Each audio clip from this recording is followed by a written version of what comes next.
Market में हजारों supplements हैं, पर लिव लाइवली गट रिस्टोर में ऐसी क्या सीक्रेट साइंस है जो इसे स्पेशल बनाती है?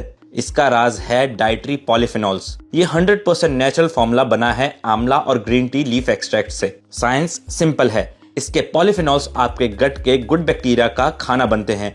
ये बैक्टीरिया को नरिश करते हैं, गट इन्फ्लेमेशन कम करते हैं और लीकी गट को रिपेयर करने में हेल्प करते हैं। जब गट लाइनिंग स्ट्रांग होती है तो डाइजेशन स्मूथ होता है और energy levels up. No chemicals, just pure nature fixing your digestion from the root.